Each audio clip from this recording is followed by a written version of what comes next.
You okay? I'm fine. Are you sure you're okay?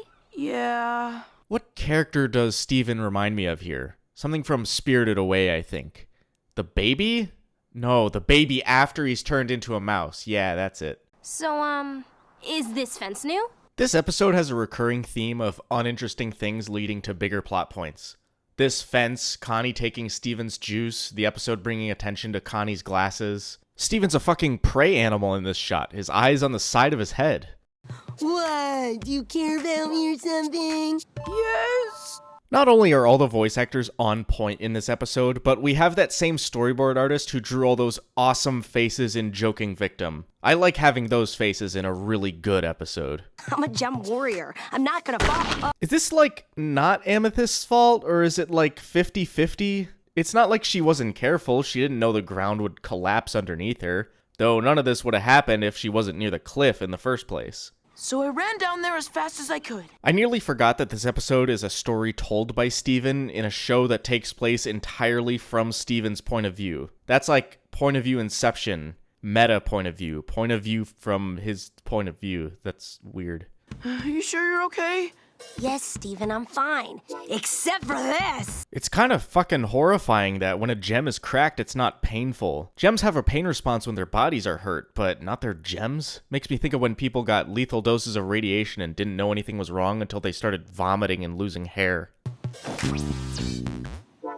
Amethyst, your gem is cracked. This is one of those moments of the show, kind of like when Pearl died initially, when new viewers are gonna go, "That can happen? What the fuck?" Not like it's a huge reveal since it makes sense, but the idea that gems can crack or even break probably isn't something that new viewers are thinking about yet. Part of the reason I like watching this show with people who've never seen it. I like gauging their reactions. How did this happen? She fell off the cliff by the lighthouse. Did not. This almost sounds like it was added in post, and if it was, I'm glad. It's something that I laugh at each time I watch this episode. We need to put a fence up there so this will never happen again. This is not the last time Pearl has a thing for fences. Arguably, it isn't the first time either. She put up that police tape in Lars and the Cool Kids. Also, this is like the first time ever in the show that the gems decide to do something precautionary to protect the people of Beach City. After Pearl dying and getting a new form, this fence is also one of the first points of continuity between episodes. This fence is added in this episode, and it sticks around for the entirety of the show. I know that's not a major point, but consider the first half of Season 1. You could realistically watch Gemglow to this episode out of order and not miss out on anything. There's almost no continuity until now. And that's why there's a fence. The end. Only if you give me the rest of your juice. Okay, but it's mostly backwash. This is what they call Chekhov's juice box. Your mother had healing tears that flowed from her gem. Okay, weird way to phrase it. Unless she's being literal. What if we were misled this whole time and Rose Quartz actually cried out of her navel? That's getting dangerously close to some Rule 34 shit. You have the rose quartz gem now. I know that power is in you too. Very much not a Future Vision moment.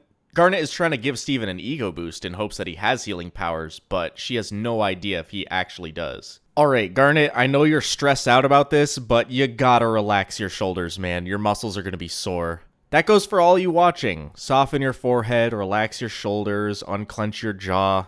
I bet like 80% of you are tense right now for no reason.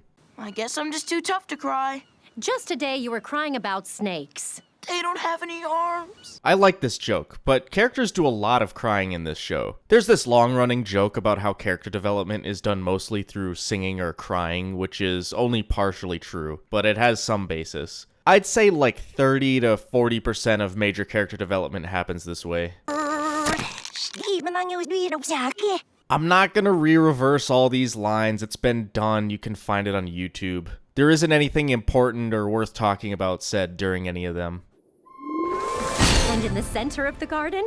Remember what I said a couple episodes ago about playing on the warp pad? Yeah, I think I was right. Anything that's blocking the warp gets fucking vaporized. Overflowing with your mother's healing lacrimal essence. Don't say it like that. Again, fantastic line reads this whole episode, but again, getting too close to some Rule 34 shit. Our memories of Rose can't be tainted by some overgrown brambles. Did you know brambles belong to the rose family? Raspberries and blackberries are types of brambles. Not relevant to the episode, it's just a fact that makes me hungry. Yeah, they hitting. Pain can make one cry. Steven understood that better than I ever could have. Also, of all the times that characters cry in this show, none of them are because of pain. Maybe when Pearl fought Sugalite? I think that was a combination of pain and emotion.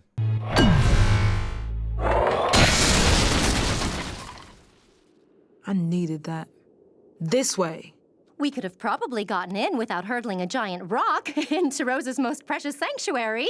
Something that this episode touches on for the first time is both Garnet and Pearl's stress response. They have much different ways of coping. Pearl turns into a nervous wreck and Garnet suppresses it until she can punch something. This is one of the first really good looks at Rose that the show gives us. There was the photo in Laser Light Cannon, which was only shown for a split second, and the painting in the house, which is almost always obstructed. This is the clearest look at her design that we've seen so far. Something interesting that I remember up to this point in the show was a circulating theory that she was blind, since every depiction of her up until Lion 3 has her eyes closed.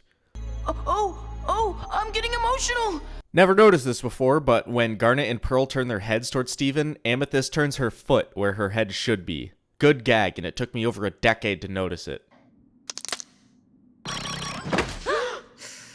Yeah, that's body horror when you least expect it. It's weird. In this episode, it's kind of played up as horrifying and funny at the same time. It's goofy to look at, but the way characters are reacting make it really seem like something serious. Amethyst is literally dying, like permanently, if they can't get the fountain working.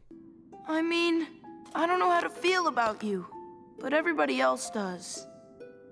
I wish I could have met you. Then this place could make me sad, and I could cry healing tears, like you.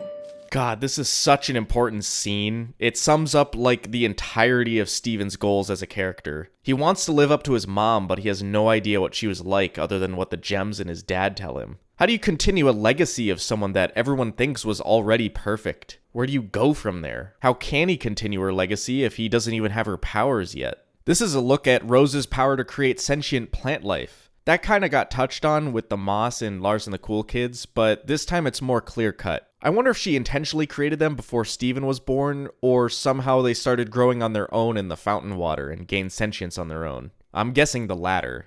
Please let me be a magic healer.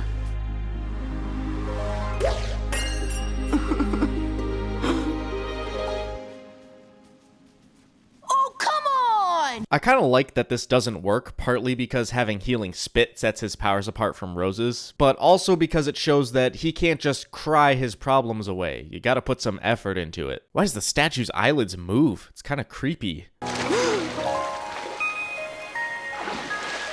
Look at this guy, saving my life in junk. This music and visuals is awesome. It feels like a wholesome, satisfying ending to the episode, and then it steals it all away from you. It's so well done. Did you see what I did? It was magic. Trailer line! My eyes. I can see. What? I can see without my glasses. Did I heal your eyes? I always thought healing is the wrong word for this, but I'm not an optometrist, at least not professionally, so I don't know if it's right or not. This is another episode that ends without a star wipe, and again, it's an episode that leaves something unresolved. Connie's asking, like, what do I do about this? And that doesn't get answered until over a whole season from now. I love this episode for some different reasons from the previous one. This episode has a cool format with Steven being the storyteller. It's an emotional episode too. It's the most they've talked about Rose Quartz since, like, episode 2. It still shocks me that it took the show this long to establish some lore about her. Even so, she's this enigma, always lurking, influencing the history of this world and these characters. And those of you who watched this show before know that she's a bigger deal than you could possibly imagine this early on. The Rose Quartz episodes are some of my favorite. And if you want to see new episodes a week in advance, you can subscribe to my Patreon for just a couple bucks. The link is in the description. Shoutouts to my journeyman patrons: Alex Martin, Bingus Kid, Boomblorp, Emily, Fiore Army, Ray Lynn, Cinderant, Scala LD, Steven Wickers, and the Tamara. Also, shoutouts to these apprentice patrons. Next episode is Mirror Gem, one of my favorite episodes in Season 1.